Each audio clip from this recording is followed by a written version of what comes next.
What's up everyone, this is Imran ওয়াইকি and আজকে আমরা যে টপিক নিয়ে কথা বলবো সেটা হচ্ছে বর্তমানে যে বিষয়টা নিয়ে আসলে প্রবলেম হচ্ছে সেটা হচ্ছে সিকিউরিটি, ইন্টারনেট সিকিউরিটি নিয়ে। আপনাদের অনেকেরই দেখতে পাবেন যে আইডিগুলো হ্যাক হয়ে যাচ্ছে বা আপনার আইডিতে অনেকে অ্যাডাল্ট কন্টেন্ট অ্যাটাচ করছে।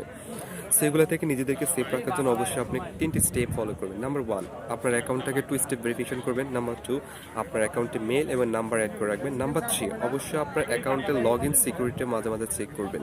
ওকে, তো এই বিষয়গুলো আপনারা অবশ্যই চেক করুন কি আদার্স যে ডিভাইসগুলোতে লগ ইন করা থাকবে অবশ্যই সেটা লগ আউট করে দেবেন, সেটা কখনোই অ্যাড রাখবেন না। সো আই থিঙ্ক এই 3টা ফর্মুলা যদি ফলো করেন আপনাদের কাজে অনেক বেশি হেল্পফুল হবে। So thanks for watching in this video. আমাদের পেজটি এবং আমাদের চ্যানেলটি সাবস্ক্রাইব করতে ভিজিট করুন techwkfe তানু চ্যানেল। ভাই আমার না নামটা বলে দেন ভাই, তারপরে কাট করে দেন ভাই। কি জানো শাওন, আমি তো আপনাকে শাওন আরাফাত ভাই, ওনার পেজটাকে ভিজিট করে নেবেন অবশ্যই। একটা শাওন আরাফাত না, আরাফাত শাওন, আরাফাত শাওন, সবাই ফেসটি না সরি ওয়েট ফেসটি ফলো করবেন এবং কি ইউটিউবে আরাফাত শাওন সার্চ দিলে চলে আসবে। অবশ্যই সবাই সাবস্ক্রাইব করবেন, ফলো করবেন, সাথেই থাকবেন। আর ইমরান ওয়াইফির তানুর সাথেও থাকবেন। তানু যেহেতু আছে কোনো ফেরানে আপনারা সবাই থাকতে বলেন বেশি।